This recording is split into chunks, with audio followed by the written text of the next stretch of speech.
கிறிஸ்துவுக்குள் மிகவும் பிரியமான தேவனுடைய பிள்ளைகளே, இந்த நாளிலும் வேதத்திலிருந்து ஒரு வசனத்தை நான் வாசிக்கிறேன். எபிரேயருக்கு எழுதின நிருபம் 1வது அதிகாரம் 14வது வசனம். ரட்சிப்பை சுதந்தரிக்க போகிறவர்களின் நிமித்தமாக ஊழியம் செய்யும்படிக்கு அவர்கள் எல்லாரும் அனுப்பப்படும் பணிவிடை ஆவிகளாய் இருக்கிறார்கள். அல்லேலூயா, ஆமேன். சத்ரு சேனை என்னை சூழ்ந்து போராடும் வேளையிலே தூதர் சேனை அனுப்பி பாதுகாத்திடுமே. தூதர் சேனை அனுப்பி பாதுகாத்திடுமே. ஆமென். நம்மை பாதுகாக்க, நம்முடைய பிள்ளைகளை பாதுகாக்க, நம்முடைய குடும்பத்தை பாதுகாக்க, நம்முடைய பொருளாதாரத்தை பாதுகாக்க, நம்முடைய எல்லைகளை பாதுகாக்க, நமக்காக யாவையும் செய்ய தேவன் தம்முடைய தூதர்களை தேவன் அனுப்புகிறார். வேதத்தில் தேவ தூதர்களை பற்றி நாம் நிறைய இடத்துல பார்க்குறோம். அவர்கள் அன்றைக்கு அந்த தேவ பக்தர்களுக்கு செய்த எல்லா காரியங்களையும் இன்று வரைக்கும் ரட்சிக்கப்பட்ட நம்முடைய வாழ்க்கையிலேயும் தேவ தூதர்கள் செய்யும்படி தேவன் அவர்களை நமக்காக அனுப்பி கொண்டே இருக்கிறார். அல்லேலூயா. வேதத்தில் நம்ம பார்க்கிறபடி ஒரு காலம் இல்லாத ஆபத்து காலம் வரும். அப்பொழுது பெரிய மிகாவேல் தூதன் தோன்றுவான். அல்லேலூயா. புஸ்தகத்தில் எழுதப்பட்டிருக்கிறவர்கள் எவர்களோ அவர்கள் எல்லாரும் தப்புவிக்கப்படுவார்கள் இருக்கு.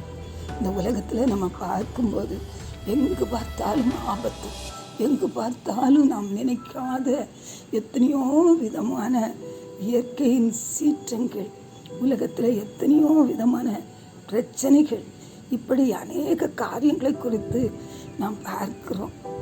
ஆனால் மற்ற பிரஜாதிகள் நடுங்குகிறது போல நாம் நடுங்க வேண்டியவர்கள் அல்ல. தேவன் நமக்காக அவருடைய தூதர்களை தேவன் அனுப்புகிறவராய் இருக்கிறார், நம்மை பாதுகாக்கிறவராய் இருக்கிறார்.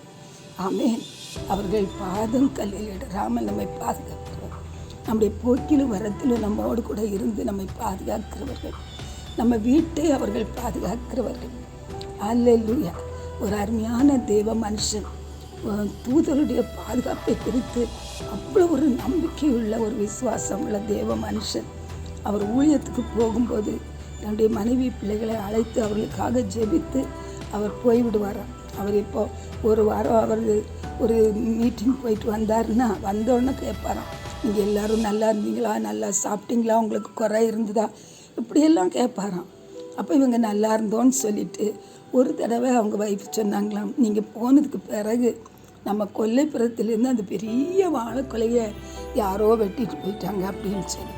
அப்பொழுது அந்த ஊழியக்காரருக்கு பயங்கர கோபம் வந்துதான். மிகவும் தூதனே, உன்னை என்னுடைய குடும்பத்துக்கு காவலாக வைத்து விட்டு போனேனே, நீ எங்கே போனா என்று சொல்லி அவர் அப்படி பேசி கொண்டு இருக்கும்போதே ஒரு மனுஷன், ஐயோ என்னை அடிக்காதேன்னு சொல்லிட்டு ஒரு பெரிய வாழைக்குலையை சுமந்து அங்கே கொண்டு வந்து கொடுத்தானாமா.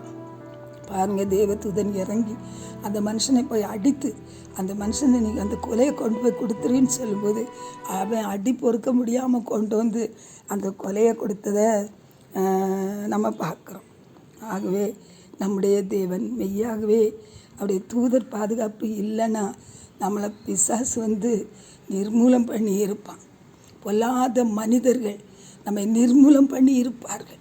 அவன் ஆகவே இந்த கடைசி நாட்களில் அதிகமாக நம்ம தூதர் பாதுகாப்புக்காக நாம் அதிகமாக ஜெபிக்க வேண்டியது இருக்கிறது. தூதர்கள் பணிக்காக நாம் ஜெபிக்க வேண்டியது இருக்கிறது. அல்லேலூயா. ஆகவே தூதர் பணிக்காக அதிகமாக நாம் ஜெபிப்போம். எப்படி ஜெபிக்கிறது? பவுலப்போஸ்தலன் சொல்கிறாரு, நான் தூதர் பாஷைகளை பேசுகிறேன். ஆமென். நாமும் கூட அந்நிய பாஷைகளை பேசும்போது தூதர் பாஷைகளையும் பேசுகிறோம். நமக்கு தெரியாமல் இருந்தால் கூட நாம் பேசும்போது தூதர்களுக்கு தெரியும். தூதர்களை நாம் கட்டளை கொடுக்கிறவர்களாக இருக்கிறோம். ஆகவே அந்நிய பாஷைகளை பேசி ஜெபிப்போம். தூதர் பணி நமக்கு உண்டு என்பதை விசுவாசிப்போம்.